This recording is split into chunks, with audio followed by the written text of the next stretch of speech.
Hello students, in today's lecture number 27 we shall discuss the concept of potentiometer.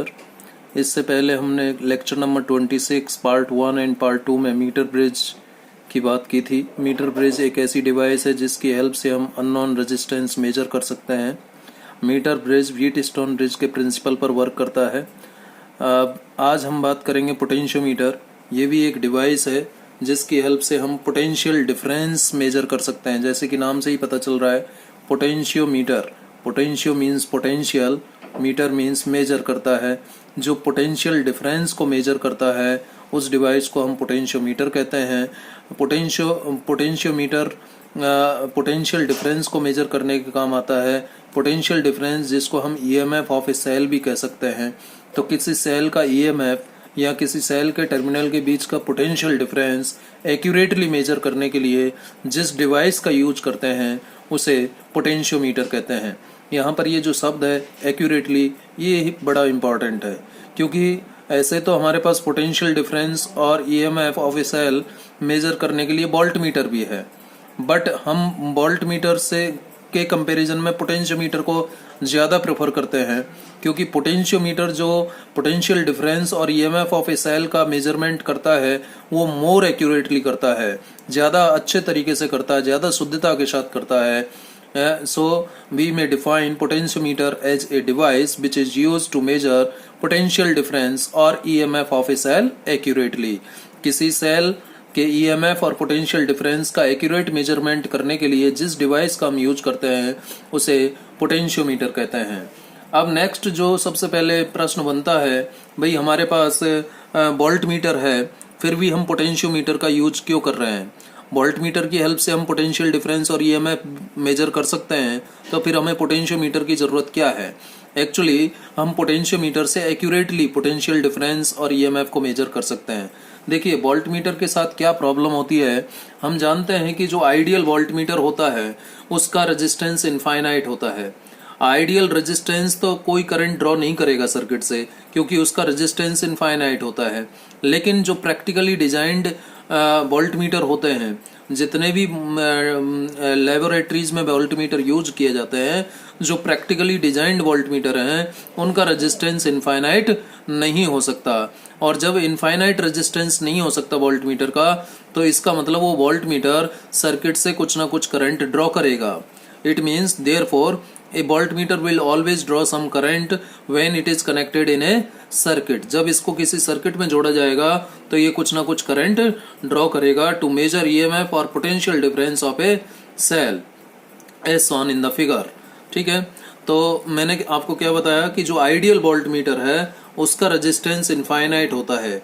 यदि volt meter का resistance infinite होता, ideal volt meter बनाना impossible है।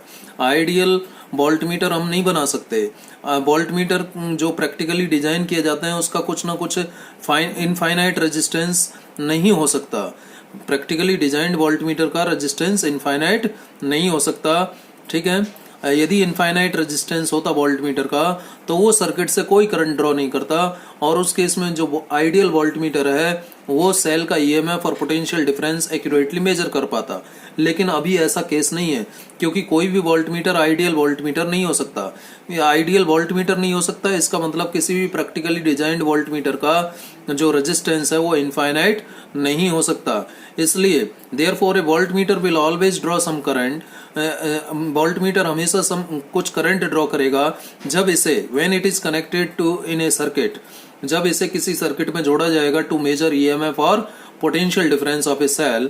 जैसे कि हम इस डायग्राम में देख सकते हैं, हमने यहाँ पर एक सेल लिया है और इस सेल के पैरेलल में हमने एक वोल्ट मीटर जोड़ा है। इस सेल का अपना कुछ इंटरनल रेजिस्टेंस है। ये सेल के दो टर्मिनल हैं, ये पॉजिटिव टर्मिनल और ये नेगेटिव टर्मिनल। इस सेल के दोनों टर्मिनल के बीच का पोटेंशियल डिफरेंस और ईएमएफ मेजर करने के लिए हमने इसके पैरेलल में एक वोल्ट मीटर लगाया है। लेकिन ये volt meter ideal volt meter नहीं है। इसका मतलब इस वोल्ट मीटर का कुछ ना कुछ अपना रेजिस्टेंस है। इनफाइनाइट वैल्यू ऑफ रेजिस्टेंस इसका नहीं है, इसका रेजिस्टेंस इनफाइनाइट नहीं है। इसलिए ये वोल्ट मीटर इस सेल से कुछ करंट ड्रॉ करेगा, और वो करंट मान लेता हूं कि आई है। इस सेल से जो करंट ड्रॉ किया जा रहा है इस वोल्ट मीटर के द्वारा, कितना किया जा रहा है? आई। अब देखिए इस सेल का अपना कुछ इंटरनल रेजिस्टेंस होगा डेफिनेटली। इस सेल के इस इंटरनल रेजिस्टेंस स्मॉल आर के कारण इस सेल के अंदर एक पोटेंशियल ड्रॉप होगा, और वो पोटेंशियल ड्रॉप सेल के अंदर कितना होगा भाई, सेल से कितना करंट ड्रॉ हो रहा है आई, और सेल का इंटरनल रेजिस्टेंस कितना है आर, स्मॉल आर। तो सेल के अंदर जो पोटेंशियल ड्रॉप होगा वो आई इंटू स्मॉल आर होगा। तो ये आई इंटू स्मॉल आर जो है माइनस हो जाएगा। किससे माइनस हो जाएगा भाई, हम ऑलरेडी सेल के लिए जानते हैं EMF is equal to terminal potential difference plus potential drop across internal resistance. ये हम अच्छे से जानते हैं सेल के लिए। इसी का यूज करके हमने V is equal to E minus I R लिखा, क्योंकि हमने V निकाला है जो टर्मिनल पोटेंशियल डिफरेंस होगा, जो पोटेंशियल डिफरेंस और ईएमएफ होगा इस सेल का इस वोल्टमीटर के द्वारा जो मेजर किया जाएगा वो E के बराबर ना आकर के किसके बराबर आएगा, E माइनस आई आर के बराबर आएगा। इसका मतलब ये वोल्टमीटर इस सेल का जो ईएमएफ मेजर कर रहा है, जो पोटेंशियल डिफरेंस मेजर कर रहा है, वो एक्यूरेटली मेजर नहीं कर पा रहा है। कैसे कह सकते हैं कि ये एक्यूरेटली मेजर नहीं कर पा रहा है, क्योंकि यहाँ पर ये देखिए माइनस आई आर आ रहा है। माइनस आई आर आने का मतलब इतना पोटेंशियल ड्रॉप हो रहा है सेल के अंदर। तो सेल के अंदर जब इतना पोटेंशियल ड्रॉप हो गया तो डेफिनेटली जो पोटेंशियल डिफरेंस और ईएमएफ इस सेल का मेजर किया जाएगा वोल्टमीटर के द्वारा, वो ई के बराबर नहीं होगा। यदि ई आता तब हम कहते हैं कि वोल्टमीटर एक्यूरेटली मेजर कर रहा है ईएमएफ और पोटेंशियल डिफरेंस को, लेकिन वी ई के बराबर ना आकर के ई माइनस आई आर के बराबर है। इसका मतलब जो ईएमएफ है, जो ईएमएफ और पोटेंशियल डिफरेंस ये वोल्टमीटर मेजर कर रहा है, वो सेल के एक्चुअल ईएमएफ से कुछ कम आ रहा है। वो सेल के एक्चुअल ईएमएफ से कुछ कम आ रहा है। कितना कम आ रहा है, आई आर कम आ रहा है, माइनस आई आर आ रहा है।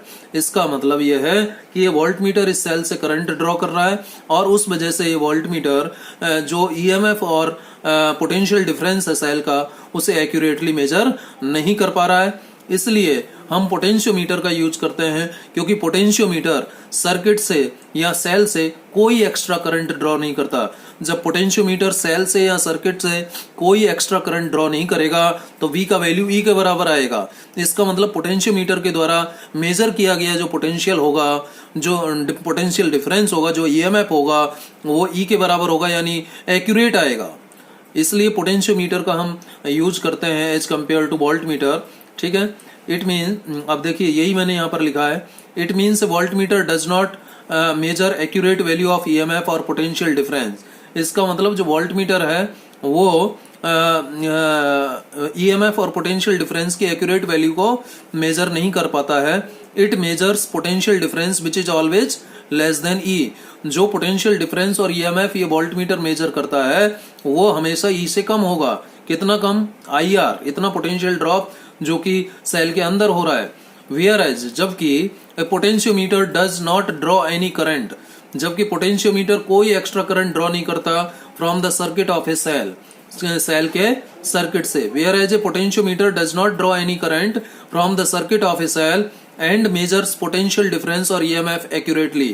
और इसीलिए पोटेंशियोमीटर जो पोटेंशियल डिफरेंस और ईएमएफ का मेजरमेंट करता है वो मोर एक्यूरेटली कर पाता है। इसलिए B बराबर E आता है। B बराबर E आने का मतलब पोटेंशियोमीटर ने जो ईएमएफ और पोटेंशियल डिफरेंस का मेजरमेंट किया है वो एक्यूरेटली किया है। So we can say that a potentiometer acts as an ideal voltmeter. इसका मतलब जो पोटेंशियोमीटर है वो आइडियल वोल्टमीटर की तरह काम कर रहा है, कि जैसे आइडियल वोल्टमीटर कोई करंट ड्रॉ नहीं करता है। हालांकि आइडियल वोल्टमीटर की कल्पना हम नहीं कर सकते, आइडियल वोल्टमीटर डिजाइन नहीं किया जा सकता। प्रैक्टिकली डिजाइंड जो वोल्टमीटर होते हैं उनका रेजिस्टेंस इनफाइनाइट नहीं हो सकता। इसलिए जब आइडियल वोल्टमीटर नहीं है तो हमें पोटेंशियोमीटर का यूज करना पड़ेगा, जिससे कि हम सेल के टर्मिनल्स के बीच पोटेंशियल डिफरेंस और ईएमएफ को एक्यूरेटली मेजर कर पाएं। Therefore we prefer potentiometer to measure potential difference और ईएमएफ। इसीलिए हम पोटेंशियोमीटर का यूज करते हैं पोटेंशियल डिफरेंस और ईएमएफ को मेजर करने के लिए। तो आपको आई थिंक समझ में आया होगा कि why potentiometer is preferred over a voltmeter. चलिए अभी हम बात करेंगे नेक्स्ट पोटेंशियोमीटर के कंस्ट्रक्शन की, लेकिन उससे पहले मैं आपको पोटेंशियोमीटर कैसा होता है जब आप लैब में प्रैक्टिकल परफॉर्म करेंगे पोटेंशियोमीटर का, तो वो पोटेंशियोमीटर होता कैसा है मैं थोड़ा उसके बारे में आपको बताना चाहता हूँ। तो पोटेंशियोमीटर जो होता है वो कुछ इस टाइप का होता है। आप इस वीडियो में देखिए, ये इस टाइप का पोटेंशियोमीटर होता है। इसको मैं ऐसे भी रख सकता हूँ, यहाँ तो ऐसे बनाया है तो ऐसे रख लीजिए। चलिए, ये पोटेंशियोमीटर होता है। इस पोटेंशियोमीटर में देखिए वही वुडन बोर्ड है, वही लकड़ी का एक बोर्ड है। उस लकड़ी के बोर्ड पर देखिए यहाँ पर 1 2 3 4 वायर्स हैं और एक वायर 1 मीटर का है। तो 4 वायर कितने मीटर के हो गए? 4 मीटर के हो गए। यानी एक वायर 1 मीटर या 100 सेंटीमीटर हम कह सकते हैं। दूसरा वायर ये भी 100 सेंटीमीटर, तीसरा वायर ये भी 100 सेंटीमीटर, चौथा वायर ये भी 100 सेंटीमीटर। यानी ये एक ऐसा पोटेंशियोमीटर है जिसमें 400 सेंटीमीटर या 4 मीटर वायर को स्ट्रेच किया हुआ है। ठीक है, और स्ट्रेच करने के लिए देखिए यहाँ पर थिक मेटल जो कि कॉपर स्ट्रिप्स हैं उनका यूज किया गया है। ये पहला कॉपर स्ट्रिप है, ये वाला, ये इसको हम जीरो एंड कहेंगे। इसको हम जीरो एंड, जिसको ए से रिप्रेजेंट करते हैं, वो कहेंगे। और यहाँ पर ये टर्मिनल है, इससे हम प्राइमरी सर्किट जोड़ेंगे। ये देखिए, इस फर्स्ट कॉपर स्ट्रिप से ये पहला वायर यहाँ तक गया और फिर यहाँ पर एक कॉपर स्ट्रिप आपको दिखाई दे रहा होगा, उससे दूसरे एंड से हम दूसरा वायर इधर ये लेके आएंगे। फिर इस कॉपर स्ट्रिप से हम तीसरा वायर लेके जाएंगे। फिर इस कॉपर स्ट्रिप से हम चौथा वायर इधर लेकर के आएंगे और ये एंड 400 सेंटीमीटर या बी कहलाएगा। ये क्या कहलाएगा? बी कहलाएगा। इन ए और बी के बीच में हम प्राइमरी सर्किट अरेंज करेंगे। अभी मैं बताऊंगा आपको प्राइमरी सर्किट क्या होता है। इन वायर्स के पैरेलल ये देखिए एक स्केल लगाया हुआ है, स्केल अटैच किया हुआ है, जिस पर दोनों साइड स्केल बने हुए हैं। इस साइड भी स्केल है और इस साइड भी स्केल है। यदि आप इधर से इधर जा रहे हो, यदि आप इधर से इधर जा रहे हो तो 0 यहाँ लिखा हुआ है, 100 यहाँ लिखा हुआ है, यानी ऊपर वाला स्केल यूज करेंगे। और यदि आप इधर से इधर आ रहे हो तो यहाँ पर 0 लिखा होगा नीचे वाले स्केल पर और यहाँ 100, तो इधर से नीचे वाला स्केल यूज करेंगे। ठीक है, तो फर्स्ट वायर के लिए ऊपर वाला स्केल, सेकंड वायर के लिए नीचे वाला स्केल, फिर थर्ड वायर के लिए ऊपर वाला स्केल, फोर्थ वायर के लिए नीचे वाला स्केल, सो ऑन। इसी तरीके से आगे बढ़ेंगे। ठीक है, तो ये रियल पोटेंशियोमीटर है जो आपको लैब में मिलने वाला है। यहाँ पर ये जो रखा हुआ है ये जॉकी है। ये क्या है? जॉकी है। और ये जो वायर यहाँ पर यूज किया गया है इस पोटेंशियोमीटर में, ये कॉन्स्टेंटन और मैग्निन का वायर है। ये किसका वायर है? कॉन्स्टेंटन और मैग्निन और यूरेका, इनका वायर होता है। क्योंकि कॉन्स्टेंटन, मैग्निन और यूरेका ये सब क्या हैं? एलॉय हैं। और एलॉय का रेजिस्टिविटी कैसा होता है? हाई होता है। एलॉय का रेजिस्टिविटी हाई होता है और टेम्परेचर कॉफिशिएंट लो होता है। तो हाई रेजिस्टिविटी और लो टेम्परेचर कॉफिशिएंट के कारण जो ये मैग्निन, कॉन्स्टेंटन और यूरेका, यानी जो ये अलॉय का वायर है, इस अलॉय का जो रेजिस्टिविटी है, जो रेजिस्टेंस है, वो टेम्परेचर पर बहुत ज्यादा डिपेंड नहीं करता, लगभग इंडिपेंडेंट होता है। हमने रेजिस्टिव वर्सेस टेम्परेचर ग्राफ की बात की थी, किसके लिए? अलॉय के लिए। तो उस समय भी कहा था कि जो रेजिस्टिविटी है अलॉय का, यानी कॉन्स्टेंटन, मैग्निन और यूरेका का जो रेजिस्टिविटी है, वो टेम्परेचर पर बहुत वीक डिपेंडेंस रखता है, यानी बहुत कम निर्भर करता है। इसका मतलब यदि इस वायर का टेम्परेचर बढ़ गया, मान लीजिए हमने लंबे समय तक इस पोटेंशियोमीटर को यूज किया और इस वायर का उस केस में टेम्परेचर बढ़ गया, तो टेम्परेचर बढ़ने से इस वायर का रेजिस्टेंस चेंज नहीं होगा। और वही हम चाहते हैं, क्योंकि रेजिस्टेंस नहीं बदलना चाहिए पूरे एक्सपेरिमेंट में। क्योंकि जब रेजिस्टेंस नहीं बदलेगा तो पूरे एक्सपेरिमेंट में इस वायर से फ्लो होने वाला करंट भी नहीं बदलेगा, करंट यूनिफॉर्म रहेगा। और हम प्रैक्टिकल में ये हमारे पास एक पॉइंट है जिसको हमें इंश्योर करना पड़ेगा कि जो वायर से करंट फ्लो हो रहा है वो यूनिफॉर्म होना चाहिए। कैसा होना चाहिए? यूनिफॉर्म होना चाहिए। तो वायर से फ्लो होने वाले करंट को यूनिफॉर्म करने के लिए हमें इस वायर का रेजिस्टेंस कांस्टेंट रखना पड़ेगा। और रेजिस्टेंस कांस्टेंट होने के लिए ऐसा हमें मटेरियल यूज करना पड़ेगा जिसका रेजिस्टेंस टेम्परेचर पर डिपेंड नहीं करता है, और यदि करता है तो बहुत वीकली डिपेंड करता है। तो ऐसे मटेरियल कौन है? कॉन्स्टेंटन, मैग्निन और यूरेका, यानी जो अलॉय होते हैं वो ऐसे मटेरियल हैं, वो ऐसे प्रॉपर्टी को शो करते हैं। इसलिए हम यहाँ पर जो वायर यूज कर रहे हैं वो कॉन्स्टेंटन, मैग्निन या फिर यूरेका, इन तीनों में से किसी का भी हम यूज कर सकते हैं। ठीक है, और क्यों यूज करते हैं ये भी आपको क्लियर हुआ होगा। तो इस फोटोग्राफ से आपको ये पता चल गया कि असलियत में जो पोटेंशियोमीटर है जो हमें लैब में मिलने वाला है वो किस टाइप का होता है। ठीक है, चलिए अब हम बात करेंगे थोड़ा सा सर्किट डायग्राम की। पोटेंशियोमीटर, देखिए मैंने यहाँ पर कंस्ट्रक्शन ऑफ पोटेंशियोमीटर की मैं बात कर रहा हूँ, और इसमें मैंने पहला जो सर्किट डायग्राम लिया है वो देखिए क्या लिया है। ये है एक potentiometer with 1 metre length wire. ये एक ऐसा पोटेंशियोमीटर है जिसमें मैंने ओनली 1 मीटर लेंथ का वायर यूज किया है, जिसे हम 1 वायर पोटेंशियोमीटर भी कह सकते हैं। देखिए, ये देखिए ए और बी के बीच एक वायर जो कि कॉन्स्टेंटन, मैग्नीन और यूरेका का हो सकता है, जिसे हम पोटेंशियोमीटर वायर कहते हैं। इसको स्ट्रेच करके क्लैंप किया है, टाइटली स्ट्रेच किया है, मजबूती से खींच करके, और ए और बी के बीच में टाइटली क्लैंप कर दिया गया है। ये वायर पोटेंशियोमीटर वायर है और ये 0 सेंटीमीटर वाला एंड है इस वायर का, और ये 100 सेंटीमीटर, यानी यहां से यहां तक का जो लेंथ है वायर का वो 1 मीटर है। ठीक है, इस 0 end of the potentiometer wire को हम ए से रिप्रेजेंट करते हैं, और जो last and of the wire है उसे हम बी से रिप्रेजेंट करते हैं।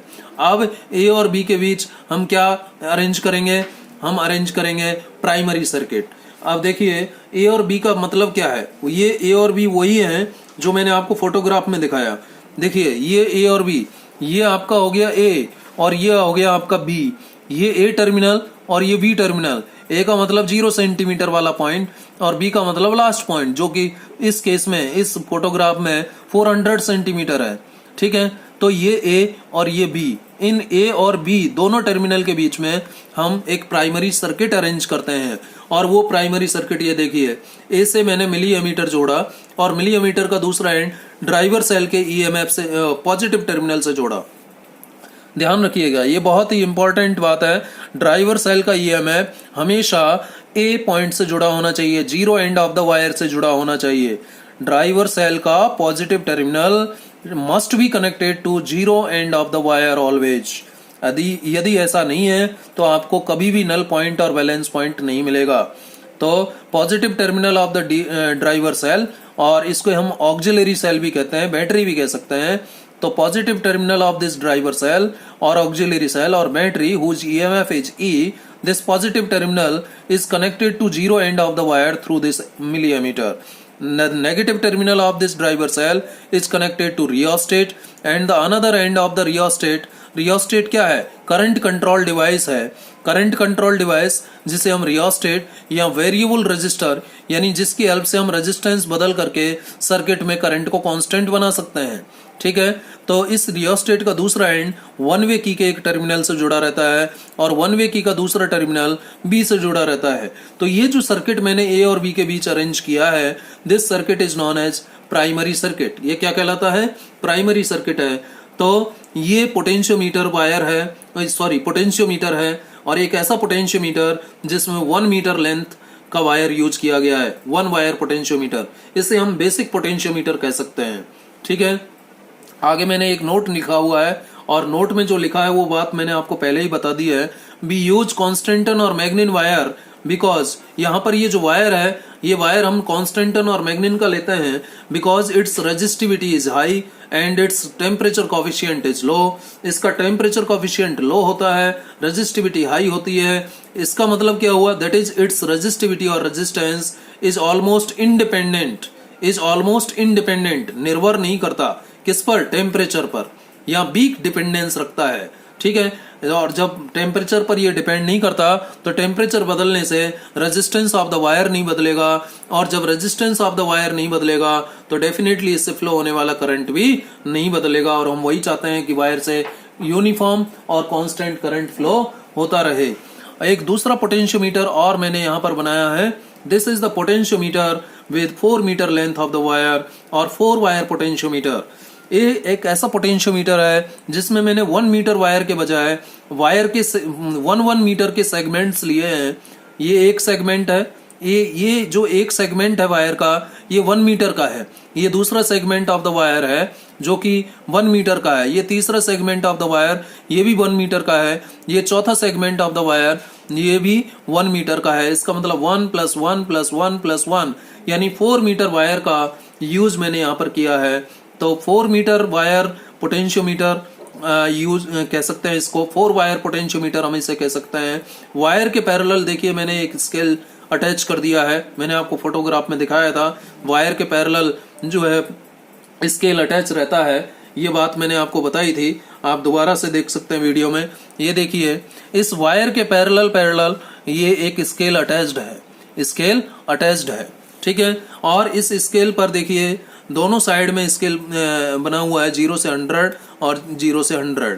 यदि हम फर्स्ट वायर की बात करते हैं तो ऊपर वाला स्केल यूज करेंगे, यदि हम सेकंड वायर पर हैं तो नीचे वाला स्केल यूज करेंगे। अकॉर्डिंगली हम आगे बढ़ते चले जाएंगे। तो देखिए यहाँ पर 4 मीटर वायर है और देखिए ये ए पॉइंट है जिसको 0 सेंटीमीटर या 0 एंड ऑफ द वायर कहते हैं। ठीक है, यहाँ से एक वायर लिया, यहाँ तक गया, ये 100 सेंटीमीटर पॉइंट कहलाएगा।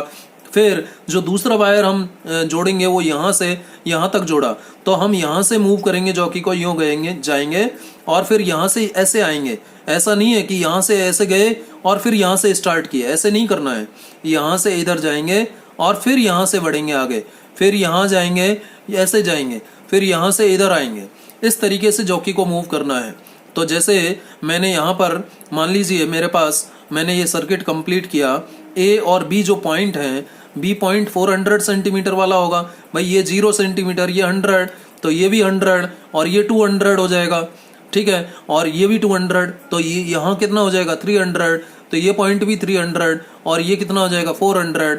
ये 400 वाला जो पॉइंट है वो बी पॉइंट कहलाएगा और 0 सेंटीमीटर वाला पॉइंट ए पॉइंट कहलाएगा। इन ए और बी के बीच में हमने ये प्राइमरी सर्किट अरेंज किया जो मैंने आपको ऊपर भी दिखाया। बी से हमने एक वन वे की जोड़ा है, वन वे की का दूसरा टर्मिनल रियोस्टेट से जोड़ा है, रियोस्टेट का दूसरा टर्मिनल हमने ड्राइवर सेल और ऑक्सिलरी सेल और बैटरी जिसका ईएमएफ ई है के नेगेटिव टर्मिनल से जोड़ा है, और इस ड्राइवर सेल का पॉजिटिव टर्मिनल हमने मिली एमीटर से जोड़ा है और मिली एमीटर का दूसरा टर्मिनल हमने 0 सेंटीमीटर ऑफ द वायर से जोड़ा है, यानी 0 एंड ऑफ द वायर से जोड़ा है। ठीक है, तो ये प्राइमरी सर्किट। और देखिए मैंने सेकेंडरी सर्किट में इस 0 एंड से एक गैल्वेनोमीटर जोड़ा है और गैल्वेनोमीटर जोड़ करके मैंने इस गैल्वेनोमीटर के दूसरे टर्मिनल से एक कनेक्टिंग वायर के जरिए जॉकी को जोड़ दिया है। अब देखिए मान लेता हूं मेरे को नल पॉइंट यहाँ पर मिल रहा है, तो इसका वैल्यू कितना होगा, इसका रीडिंग कितना होगा। तो यहाँ से यहाँ गए होंगे हम पहले, फिर यहाँ से यहाँ पहुंचे होंगे, तो यहाँ से यहाँ गए तो 100 तो होगा ही होगा, और फिर यहाँ से यहाँ कितने गए, मान लीजिए 60 चले गए, तो 100 प्लस 60 यानी यहाँ पर 160 सेंटीमीटर बैलेंस लेंथ मिलेगा, नल पॉइंट होगा। नल पॉइंट और बैलेंस पॉइंट का वैल्यू 160 सेंटीमीटर होगा। तो सेकंड वायर पर है तो रीडिंग हमेशा 100 प्लस आएगा, थर्ड वायर पर है तो 200 प्लस आएगा ऑब्वियसली, फोर्थ वायर पर है तो 300 प्लस आएगा। ये बात आपको ध्यान रखनी है रीडिंग लेते समय। तो मैंने आपको यहाँ पर 2 टाइप के पोटेंशियोमीटर के बारे में बताया, एक तो 1 वायर पोटेंशियोमीटर और एक 4 वायर पोटेंशियोमीटर। चलिए अब हम आगे बात करते हैं। इसके कंस्ट्रक्शन में आपको थोड़ा सा लैंग्वेज भी लिखना पड़ेगा, जो मैंने बोला है वो यहाँ पर लिखा भी है, इसको एक बार पढ़ के देख लेते हैं। A potentiometer consist of a number of segments. मैंने आपको बताया 1 मीटर लेंथ के सेगमेंट्स यानी पीसेज ऑफ वायर को हमने एक दूसरे के पैरेलल जोड़ा है या नहीं, पैरेलल नहीं कह सकते, सॉरी, सीरीज में जोड़ा है। यस, सीरीज में जोड़ा है, क्योंकि एक एंड ऑफ द वायर देखिए इसका ये एंड इस दूसरे वायर के एंड से जुड़ा है, फिर ये तीसरा वायर इधर से जुड़ा है, फिर फोर्थ वायर इधर से जुड़ा है, यानी सीरीज में जुड़े हुए हैं ये वायर्स। तो पोटेंशियोमीटर में क्या होता है, a potentiometer consist of a number of segment और pieces of 1 metre of wire of uniform area of cross section. Uniform area of cross section के 1 मीटर लेंथ के डिफरेंट वायर्स को हम स्ट्रेच करके ए और बी के बीच में वुडन बोर्ड पर क्लैंप करते हैं कॉपर स्ट्रिप्स की हेल्प से। ठीक है, the wire is of constantan और मैग्नीन। जो वायर हमने स्ट्रेच किया है वो कॉन्स्टेंटन और मैग्नीन का है।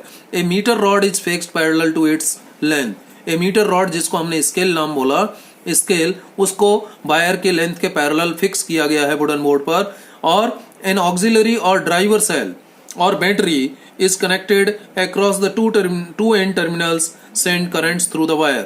ये जो ड्राइवर सेल है ये करंट सेंड करता है वायर से। इस ऑक्सिलरी बैटरी और ड्राइवर सेल को भी हमने यहाँ पर जोड़ा है। हमने प्रैक्टिकल जो फोटोग्राफ मैंने दिखाया उसमें भी देखा, और जो अभी मैंने ड्रॉ किया हुआ जो सर्किट डायग्राम दिखाया था उसमें भी आपने देखा। देखिए ये ड्राइवर सेल है, आप 4 मीटर लेंथ के पोटेंशियोमीटर में भी ये देखिए ये ड्राइवर सेल है, तो इसके बारे में भी आपको ध्यान रखना है। जो वायर है उसमें जो करंट फ्लो हो रहा है ये इट शुड बी कांस्टेंट। और इसको कैसे कांस्टेंट रखा जा सकता है, रियोस्टेट की हेल्प से। जो रियोस्टेट हमने इस सर्किट में जोड़ा है, इस रियोस्टेट की हेल्प से इस पोटेंशियोमीटर वायर से फ्लो होने वाले करंट को कांस्टेंट रखा जा सकता है। ये तो बात हुई पोटेंशियोमीटर के कंस्ट्रक्शन की। अब हम बात करते हैं कि आखिर में ये पोटेंशियोमीटर किस प्रिंसिपल पर वर्क करता है। जैसे कि हमने मीटर ब्रिज में भी उसके प्रिंसिपल की बात की थी। मीटर ब्रिज के बारे में बात की थी कि metre bridge works on the principle of Wheatstone bridge. Similarly, what is the principle of potentiometer? We want to know it. So let's start. Principle of potentiometer. The principle of potentiometer states that, क्या कहता है principle of potentiometer? कहता है कि when a constant current is passed through a wire of uniform area of cross section, एक ऐसा wire जिसका area of cross section uniform है, एक uniform area of cross section के वायर से, एक ऐसा वायर जिसका area of cross section uniform है, ऐसे वायर से जब हम किसी कांस्टेंट करंट को फ्लो करते हैं तो जो पोटेंशियल होगा, क्या, potential drop across any portion of the wire is directly proportional to length of that portion, मेरा कहने का मतलब यह है कि जैसे मैंने इसमें बात की है, ये एक पोटेंशियोमीटर वायर है मान लीजिए, ठीक है। तो मैं कह रहा हूं कि व्हेन ए कांस्टेंट करंट, जब एक कांस्टेंट करंट, एक जैसा करंट फ्लो होता है किससे, एक ऐसे वायर से जिसका area of cross section uniform है, this is the potentiometer wire which is having uniform area of cross section, and if a constant current flows through this wire of uniform area of cross section, then potential across any length of the wire is directly proportional to length of that portion. मान लीजिए मैं इस portion की बात करता हूं, यहां से यहां तक के पोर्शन की बात करता हूं, तो इस पोर्शन के अक्रॉस जो पोटेंशियल होगा वो इस पोर्शन की लेंथ के डायरेक्टली प्रोपोर्शनल होगा। अब मैं मान लीजिए इस पोर्शन की लेंथ को बढ़ा देता हूं, मैं पोर्शन लेता हूं यहां से यहां तक का, यहां से यहां तक का पोर्शन लेने पर जो पोटेंशियल होगा वो इस पोर्शन की लेंथ के डायरेक्टली प्रोपोर्शनल होगा। तो पोटेंशियल भी बढ़ा और लेंथ भी बढ़ा, लेंथ बढ़ने से पोटेंशियल बढ़ रहा है। मैंने लेंथ ऑफ द वायर को और बढ़ा दिया, मान लीजिए मैं यहां से यहां तक की लेंथ लेता हूं वायर की, तो इस लेंथ के अक्रॉस जो पोटेंशियल होगा वो और ज्यादा हो जाएगा। यानी potential will always be directly proportional to the length of the portion जिसके अक्रॉस आपने पोटेंशियल मेजर किया है, वो उस पोर्शन की लेंथ के डायरेक्टली प्रोपोर्शनल होता है। तो प्रिंसिपल ऑफ पोटेंशियोमीटर में हमने क्या लिखा है, when a constant current is pass through a wire of uniform area of cross section, जब किसी uniform area of cross section के वायर से कांस्टेंट करंट पास होता है तो the potential drop across any portion of the wire के किसी भी पोर्शन के अक्रॉस जो पोटेंशियल ड्रॉप होगा वो उस पोर्शन की लेंथ के डायरेक्टली प्रोपोर्शनल होगा, यानी V directly proportional to L। मान लीजिए मैंने ये वायर लिया और मैं कह रहा हूं कि इस वायर के इस एंड से इस एंड तक, इस पूरे वायर के अक्रॉस मुझे पोटेंशियल चाहिए।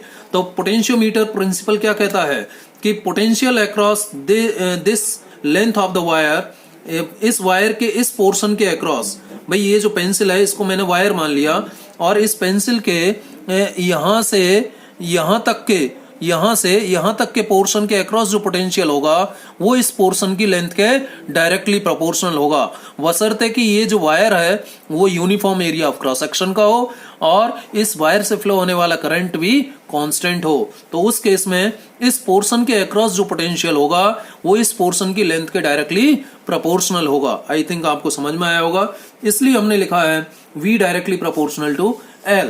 और जब डायरेक्टली प्रोपोर्शनल के साइन को हम हटाते हैं तो इक्वल एक कांस्टेंट आ जाएगा and it is denoted by K। So V is equal to K into L। Here this K is nothing but the constant of proportionality, and this constant of proportionality is known as potential gradient. इस constant of proportionality जिसको K से represent किया गया है इसे हम potential gradient कहते हैं। अब पोटेंशियल ग्रेडियंट को भी हम यहां से डिफाइन कर सकते हैं mathematically. K is equal to क्या आ जाएगा, V upon L। This is the mathematical relation for potential gradient. और मैथमेटिकली हम इसको कैसे डिफाइन कर सकते हैं, पोटेंशियल पर यूनिट लेंथ। यदि L की वैल्यू में 1 मीटर ले लेता हूं तो K is equal to V हो जाएगा, यानी potential per unit length is known as potential gradient. यही लिखा है मैंने। Thus the potential gradient may be defined as potential per unit length of the wire। Potential per unit length of the wire is known as potential gradient. किसी wire का per unit length के across जो potential होगा, किसी wire का unit length के across, wire की unit length यानी 1 मीटर लेंथ के अक्रॉस जो पोटेंशियल होगा, वो पोटेंशियल किसके across potential, 1 metre length of the wire के अक्रॉस जो पोटेंशियल होगा, वो पोटेंशियल पोटेंशियल ग्रेडियंट के नाम से जाना जाएगा। So potential per unit length of the potentiometer wire is known as potential gradient. It is denoted by K and its formula is V upon L. और इसकी SI यूनिट क्या हो जाएगी, V is voltage, it is measured in volt and L is length, it is measured in meter. So volt upon meter, और you may write metre को ऊपर ले जाएंगे तो वोल्ट पर मीटर, ये इसका यूनिट हो जाएगा। और यदि हम ग्राफ ड्रॉ करें किस किस के बीच, पोटेंशियल वर्सेस लेंथ, जितना ज्यादा हम लेंथ को बढ़ाएंगे पोटेंशियल भी उतना ही बढ़ता चला गया था। हमने इस डायग्राम में देखा था, सर्किट डायग्राम में हमने देखा था, जब हमने इस लेंथ को कंसीडर किया तो पोटेंशियल उतना था। मान लीजिए 1 मीटर लेंथ है तो 1 वोल्ट पोटेंशियल आया, फिर हमने लेंथ को बढ़ा करके 2 मीटर कर दिया तो पोटेंशियल मान लीजिए 2 वोल्ट हो गया, फिर लेंथ को बढ़ा करके मैंने 3 मीटर कर दिया तो पोटेंशियल 3 वोल्ट हो गया। यानी जैसे जैसे लेंथ बढ़ता है वैसे वैसे पोटेंशियल बढ़ता है। तो जब लेंथ बढ़ेगा तो पोटेंशियल कैसे बढ़ रहा है, लीनियरली बढ़ रहा है, लीनियरली बढ़ रहा है। इसलिए पोटेंशियल और लेंथ के बीच जो ग्राफ आएगा वो एक स्ट्रेट लाइन ग्राफ आएगा। यहाँ लेंथ मीटर में है और ये पोटेंशियल वोल्ट में है, ध्यान रखिएगा। तो पोटेंशियल और लेंथ के बीच जो ग्राफ होगा एक स्ट्रेट लाइन ग्राफ होगा, और ये स्ट्रेट लाइन यानी V directly proportional to L को रिप्रेजेंट करेगा, और डायरेक्टली प्रोपोर्शनल को हटाएंगे तो V is equal to KL, या फिर ऐसे लिख सकते हैं। तो ये मैथमेटिकल डेफिनेशन हुआ किसका, पोटेंशियल ग्रेडियंट का, और इसको हम प्रूव भी कर सकते हैं। देखिए अभी हम इसके पोटेंशियल ग्रेडियंट का फिजिकल मीनिंग भी जानेंगे, आगे देखेंगे, लेकिन उससे पहले इस V is equal to KL का क्या मैथमेटिकल प्रूफ है। V is equal to KL को प्रूव करना है तो आप ओम्स लॉ का सहारा लीजिए। एज पर ओम्स लॉ आप लिख सकते हैं V is equal to IR, we know it very well. हम अच्छे से जानते हैं कि V का वैल्यू किसके बराबर होता है, IR के बराबर होता है। किसके अनुसार, ओम्स लॉ के अनुसार। तो V is equal to IR, और R की जगह हम क्या लिख सकते हैं, रो इंटू L अपॉन ए, रो इंटू L अपॉन ए, ये लिखा जा सकता है R की जगह। तो I रो अपॉन ए, ये जो वैल्यूज हैं, पैरामीटर्स हैं, देखिए I, रो और A, ये तीनों जो क्वांटिटीज हैं। रो क्या है, रेजिस्टिविटी, और रेजिस्टिविटी क्या रहता है, वायर का कांस्टेंट रहता है। ए क्या है, एरिया, हमने वायर कैसा लिया है, uniform area of cross section का लिया है तो ए भी कांस्टेंट होगा। आई क्या है, करंट, और करंट कैसे फ्लो हो रहा है वायर से, कांस्टेंट करंट फ्लो हो रहा है, इसका मतलब आई भी कांस्टेंट होगा। तो देखिए आई कांस्टेंट है, रो कांस्टेंट है, ए कांस्टेंट है, तो आई रो अपॉन ए को हमने क्या कह दिया, के कह दिया। के जो कि कांस्टेंट है और क्या कहलाता है, पोटेंशियल ग्रेडियंट।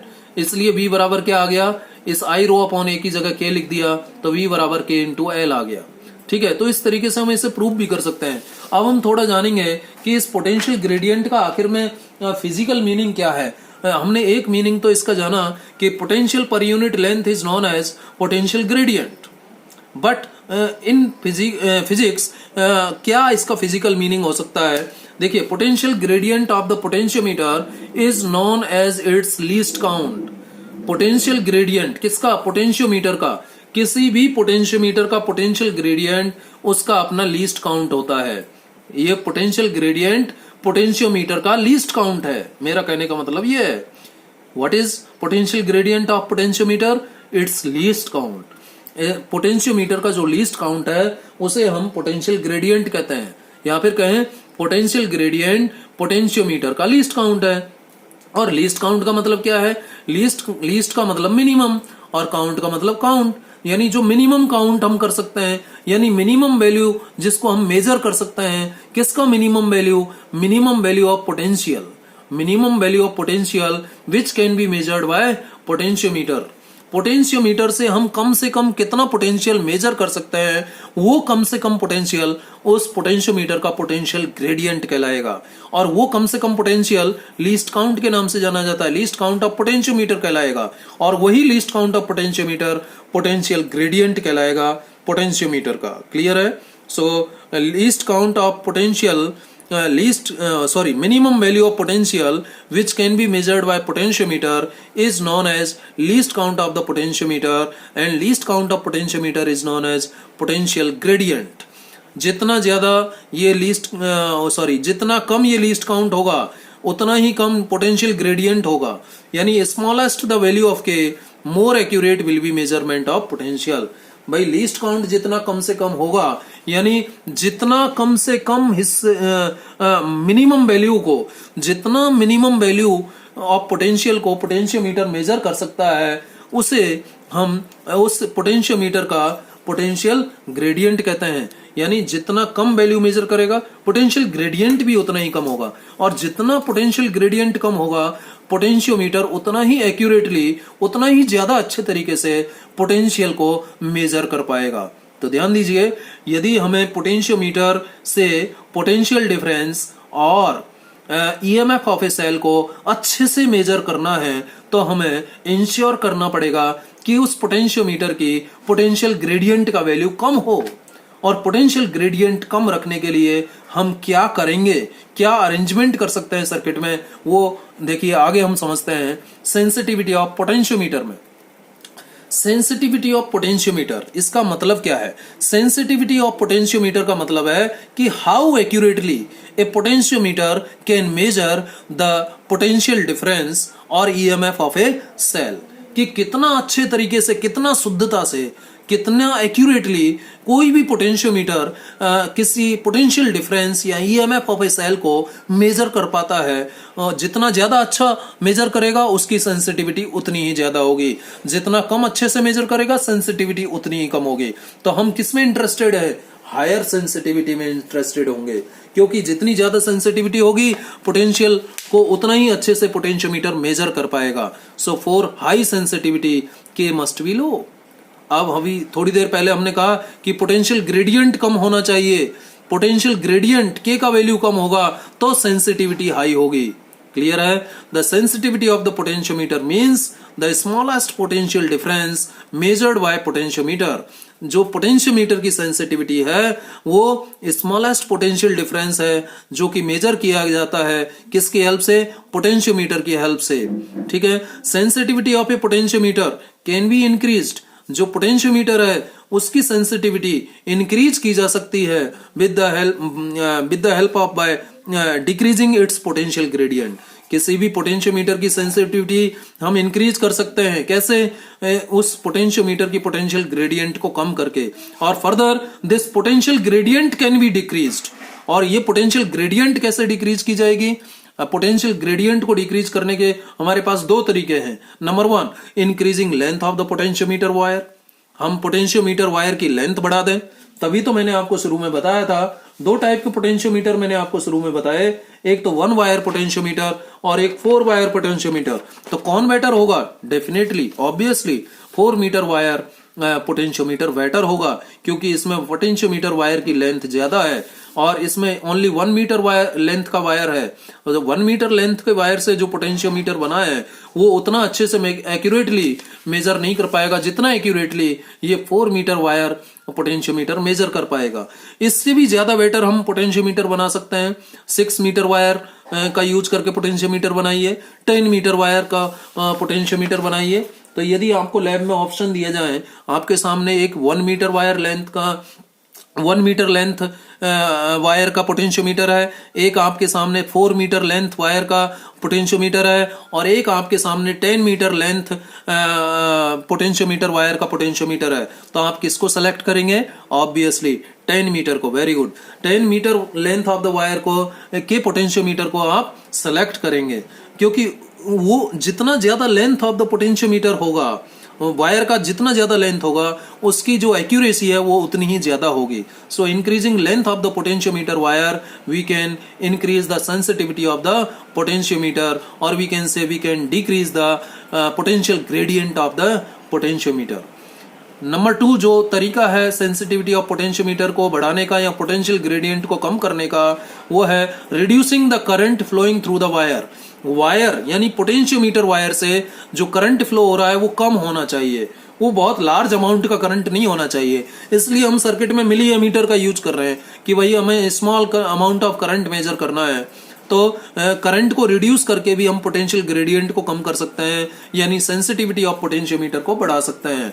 अब करंट को रिड्यूस करना है तो किसका हेल्प लेंगे हम सर्किट में? रियोस्टेट का हेल्प लेंगे। रियोस्टेट की हेल्प लेकर के हम रेजिस्टेंस को कम या ज्यादा कर सकते हैं। रियोस्टेट से हम रेजिस्टेंस को बढ़ा सकते हैं, तो रेजिस्टेंस बढ़ेगा तो सर्किट में करंट कम हो जाएगा। तो इस तरीके से हम इन दो तरीके से हम पोटेंशियल ग्रेडियंट को कम कर सकते हैं, यानी सेंसिटिविटी ऑफ पोटेंशियोमीटर को बढ़ा सकते हैं। आगे अब हम बात करेंगे एप्लीकेशंस और usages of potentiometer.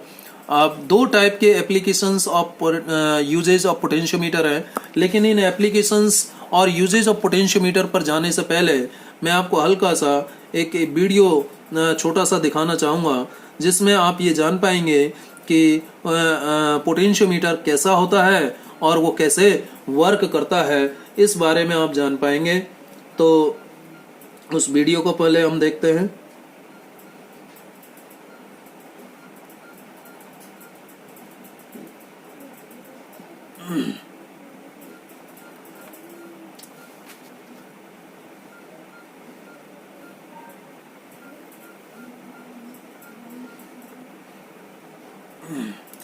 Just a minute, अभी दिखाता हूँ।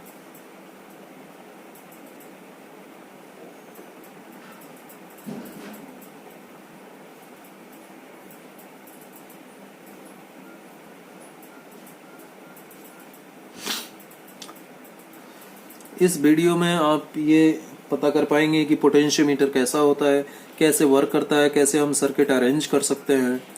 और इसके अलावा भी मैं और वीडियोस दिखाऊंगा, लेकिन पहले इस छोटे से वीडियो को आप देखिए। Potentiometer. Potentiometer. A potentiometer, as the name suggests, is an instrument used to measure an unknown potential difference. A potentiometer has four 1 meter long wires stretched parallel to each other on a broad wooden board by the side of a meter scale.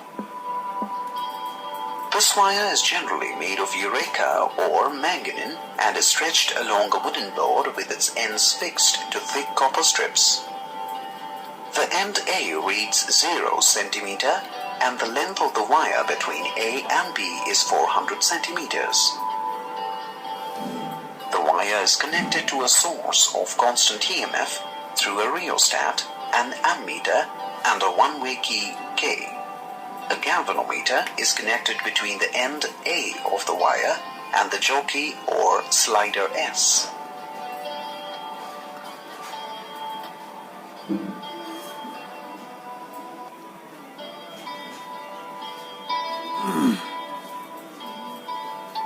Principle: when a current flows through a wire of uniform thickness and same composition, potential difference between its 2 points is directly proportional to the length of the wire between the 2 points. V is directly proportional to L, or V is equal to KL, where K is the constant of proportionality called the potential gradient. A potentiometer works on this principle. If we plot a graph between V and L, a straight line graph is obtained.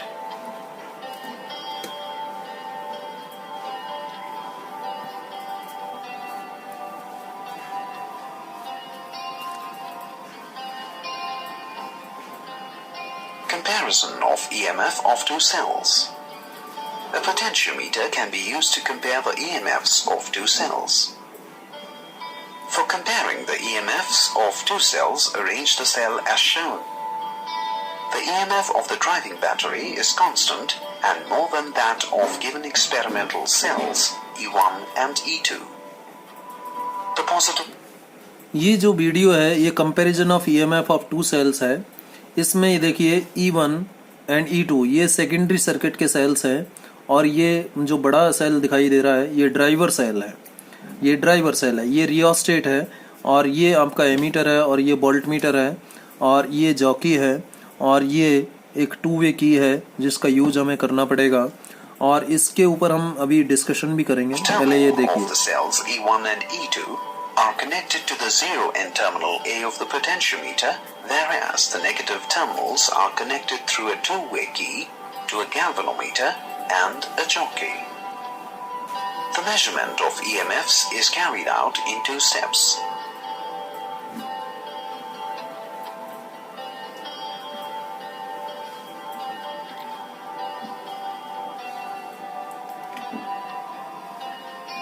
Close the main key K and the key K1 so that the cell E1 comes into circuit.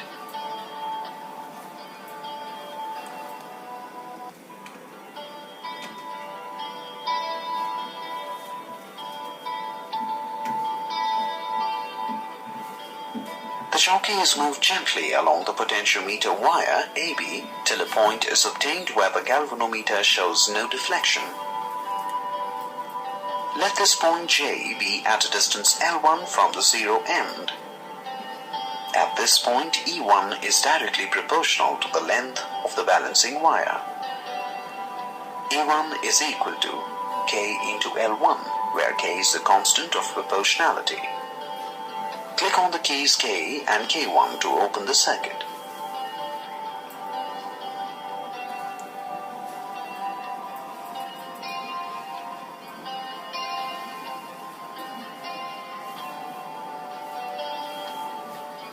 Now close the main key K and the key K2 so that the cell E2 comes into circuit.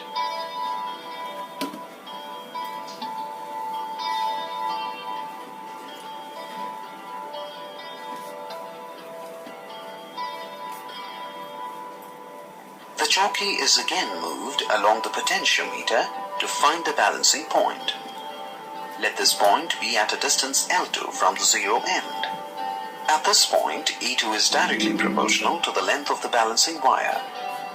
E2 is equal to KL2. The EMFs are compared by dividing the two equations. E1 is equal to KL1 and E2 is equal to KL2. That is, E1 by E2 is equal to L1 by L2. If one of the cells is a standard cell, the EMF of the other cell can be found accurately.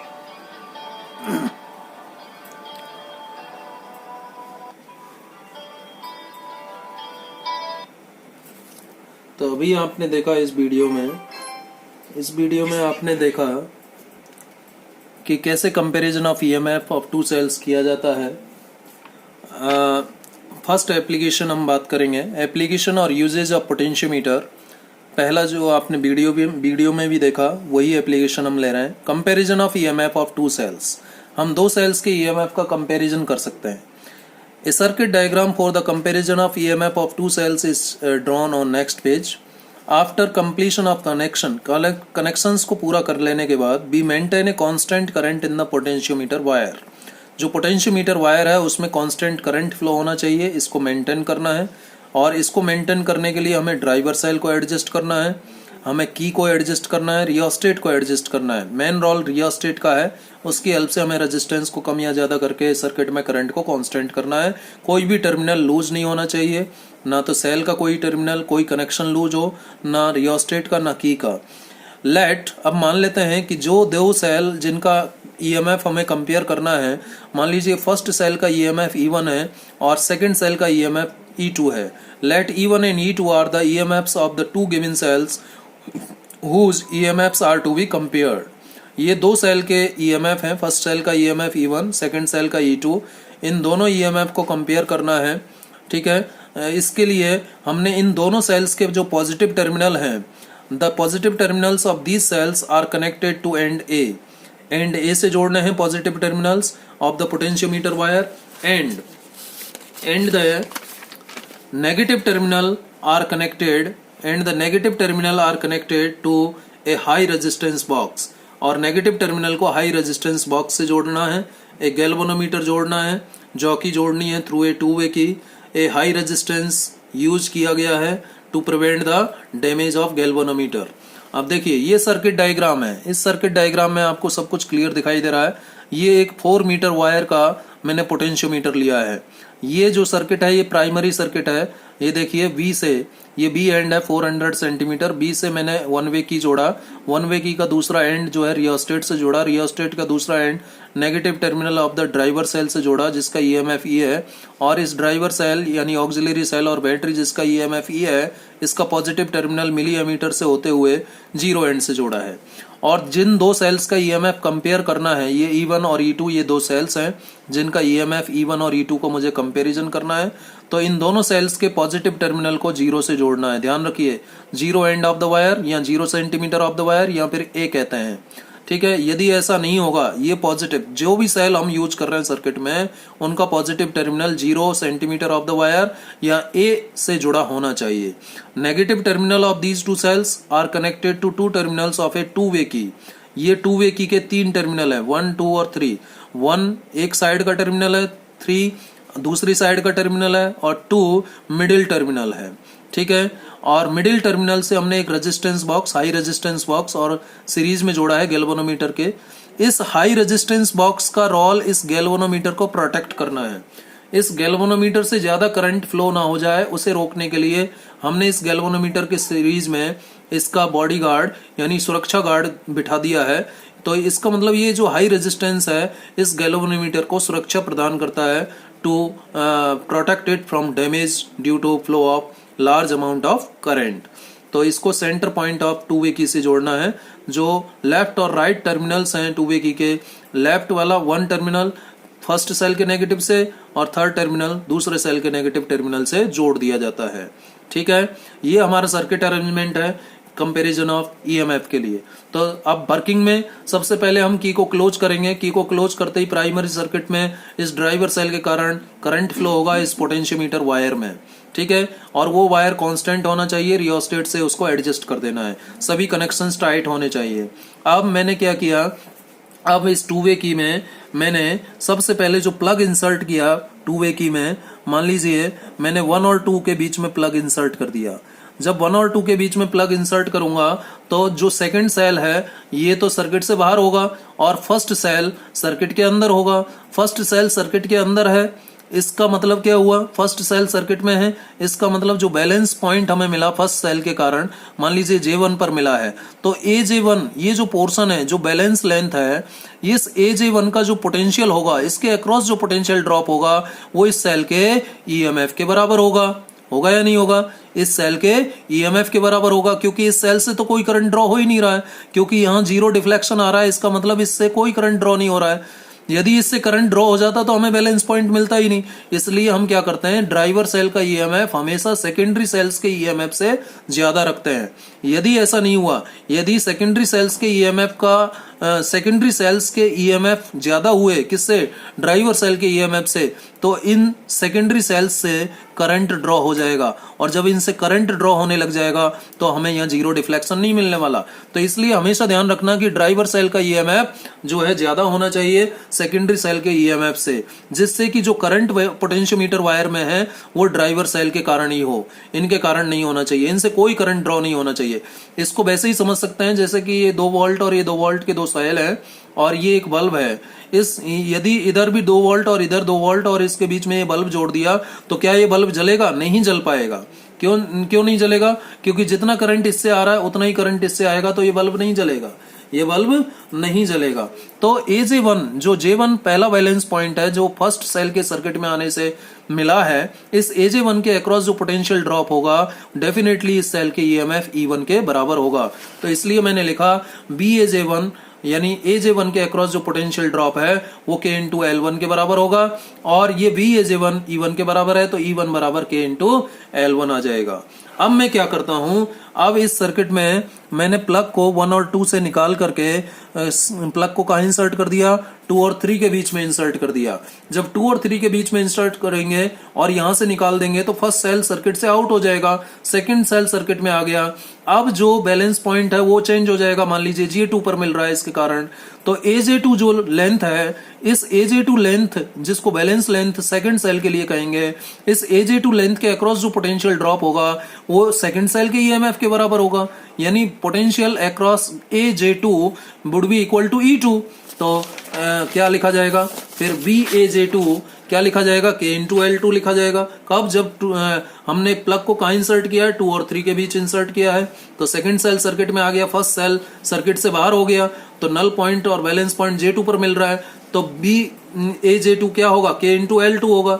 BAJ2 क्या होगा, K into L2, और BAJ2 किसके EMF के बराबर होगा, second cell के EMF के, तो E2 आ जाएगा K इंटू L2। अब इक्वेशन 1 से आया हमारा E1 is equal to KL1, और इक्वेशन 2 से आया E2 is equal to K into L2। तो E1 अपॉन E2 दोनों इक्वेशन को डिवाइड करने से ये K से K कैंसिल हो जाएगा, और E1 अपॉन E2 बराबर आ जाएगा L1 अपॉन L2। तो इस फॉर्मूले से हम EMF को कंपेयर कर सकते हैं, किसी को भी निकाल सकते हैं। यदि E2 L1 और L2 दिया हुआ है तो E1 निकाल सकते हैं, E1 L2 और L1 दिया है तो हम E2 निकाल सकते हैं, और L1 और L2 दिया है तो दोनों का रेशो निकाल सकते हैं। ठीक है, अब यहाँ पर ये नोट ध्यान रखना है, टू गेट नल पॉइंट और balance point it is necessary that EMF of auxiliary और driver cell must be greater than both E1 and E2। ये बात मैंने अभी थोड़ी देर पहले आपको बताई थी कि सेकेंडरी सर्किट में जो भी, देखिए ये सर्किट सेकेंडरी सर्किट कहलाता है, ये जो नीचे सर्किट है ये सेकेंडरी सर्किट कहलाता है। इसमें जुड़े हुए सेल्स का EMF हमेशा ड्राइवर सेल के EMF से कम होना चाहिए। क्यों होना चाहिए, क्योंकि यदि ड्राइवर सेल का EMF कम हुआ और सेकेंडरी सेल का EMF ज्यादा हुआ तो सेकेंडरी सेल से करंट ड्रॉ हो जाएगा, और जो पोटेंशियोमीटर वायर में करंट फ्लो होगा वो सेकेंडरी सेल्स के कारण होगा, ये ड्राइवर सेल के कारण नहीं होगा। इसलिए हमें ड्राइवर सेल के कारण इसमें करंट फ्लो करना है, जिससे कि हमें नल पॉइंट मिल सके, बैलेंस पॉइंट मिल सके। तो उसके लिए ड्राइवर सेल का EMF सेकेंडरी सेल के EMF से ज्यादा होना चाहिए। तो ये है first application of the potentiometer, जिसमें हमने कंपैरिजन ऑफ EMF की बात की। अब हम एक सेकंड एप्लीकेशन भी है, छोटी सी एप्लीकेशन है। पोटेंशियोमीटर से हम इंटरनल रेजिस्टेंस भी मेजर कर सकते हैं, सेल का measurement of internal resistance of a cell भी किया जा सकता है। अब इसको मेजर करने के लिए जो सर्किट डायग्राम हमें अरेंज करना पड़ेगा internal resistance of a cell measure करने के लिए, वैसा ही होगा, कुछ ज्यादा अंतर नहीं है। वही 4 मीटर वायर का एक पोटेंशियोमीटर लिया है मैंने, और ये प्राइमरी सर्किट अरेंज किया है। बी को मैंने के से जोड़ दिया है, और की का दूसरा पॉइंट रियोस्टेट से जोड़ा है, रियोस्टेट से दूसरा negative terminal of driver cell, positive terminal of driver cell milliammeter के जरिए ए से जोड़ दिया है। तो ये प्राइमरी सेल सर्किट है। ये सेकेंडरी सर्किट है, और ये वो सेल है जिसका EMF मैंने E मान लिया है। क्या मान लिया है, E मान लिया है। और इस सेल का इंटरनल रेजिस्टेंस मुझे फाइंड आउट करना है, तो मैंने इस सेल का पॉजिटिव ए से जोड़ दिया, नेगेटिव से गैल्वेनोमीटर, और गैल्वेनोमीटर का दूसरा पॉइंट जॉकी से जोड़ दिया। इस सेल के पॉजिटिव से एक रेजिस्टेंस बॉक्स और एक दूसरी की K2 जोड़ दी। इसको मैं K1 मान लेता हूँ, इसको K2 मान लेता हूँ, और इस K2 का दूसरा पॉइंट नेगेटिव से जोड़ दिया। तो ये सर्किट अरेंज करना है आपको। अब क्या करेंगे, सबसे पहले हम K1 को क्लोज करेंगे और K2 को ओपन रखेंगे। जब K1 क्लोज है और K2 ओपन है तो उस समय ये रेजिस्टेंस बॉक्स तो सर्किट में होगा नहीं, केवल ये सेल सर्किट में होगा। तो क्या होगा, बैलेंस पॉइंट हमें J1 पर मिल रहा है, मान लीजिए जब K2 ओपन है और K1 क्लोज है, तो AJ1 के अक्रॉस जो पोटेंशियल ड्रॉप होगा इस सेल के EMF के बराबर होगा, यानी E के बराबर होगा। तो E बराबर मैंने क्या लिखना है, E बराबर, ये मान लीजिए AJ1 L1 के बराबर है, तो E बराबर क्या लिखूंगा मैं, K इंटू L1 लिखूंगा, क्योंकि AJ1 के अक्रॉस जो पोटेंशियल है वो KL1 के बराबर होगा, और ये E के बराबर होगा, तो E बराबर K इंटू L1 आ जाएगा। अब मैं K1 तो क्लोज है ही, K2 को भी क्लोज कर देता हूं। अब K2 को भी क्लोज कर दें, K2 को क्लोज कर दें तो क्या होगा, ये रेजिस्टेंस बॉक्स सर्किट में आ जाएगा, यानी इस रेजिस्टेंस के अक्रॉस पोटेंशियल ड्रॉप होगा, यानी इस सेल से करंट ड्रॉ होगा। जब सेल से करंट ड्रॉ होता है तो सेल के टर्मिनल के बीच का जो पोटेंशियल डिफरेंस है वो EMF नहीं होकर के EMF के बजाय क्या कहलाता है, टर्मिनल पोटेंशियल डिफरेंस कहलाता है। मान लीजिए जब K2 क्लोज है तो बैलेंस पॉइंट J2 पर मिल रहा है, तो AJ2 पोर्शन के अक्रॉस जो हमें पोटेंशियल ड्रॉप मिलेगा वो इस सेल के टर्मिनल पोटेंशियल डिफरेंस के बराबर होगा। और AJ2 के अक्रॉस कितना पोटेंशियल ड्रॉप है, K इंटू L2 है। मान लीजिए J2 की जो डिस्टेंस है A से L2 है, तो K इंटू L2 हो जाएगा। तो BAJ2 किसके बराबर होगा, BAJ2 बराबर होगा, B के बराबर होगा, टर्मिनल पोटेंशियल डिफरेंस के बराबर होगा। ठीक है, क्यों होगा, क्योंकि सेल से करंट ड्रॉ हो रहा है, तो B बराबर K इंटू L2। तो इक्वेशन 1 और 2 से E अपॉन B निकाल लिया, L1 अपॉन L2 आ गया। अब हम इंटरनल रेजिस्टेंस का फॉर्मूला ये जानते हैं already, E upon B minus 1 into capital R जानते हैं, और यहां से E अपॉन B की वैल्यू रख दें तो L1 upon L2 minus 1 into capital R। इस तरीके से हम इंटरनल रेजिस्टेंस फाइंड आउट कर सकते हैं किसी सेल का यूजिंग पोटेंशियोमीटर। तो आज हमने पोटेंशियोमीटर के प्रिंसिपल, पोटेंशियोमीटर का बेसिक डायग्राम और पोटेंशियोमीटर के प्रिंसिपल की बात की, पोटेंशियोमीटर के इम्पॉर्टेंट क्या क्या सावधानियां हमें रखनी है वो बात की, और इसकी एप्लीकेशंस की बात की। फर्स्ट एप्लीकेशन में कंपैरिजन ऑफ ईएमएफ और सेकंड एप्लीकेशन में हमने बात की इंटरनल रेजिस्टेंस के मेजरमेंट की। Thank you very much.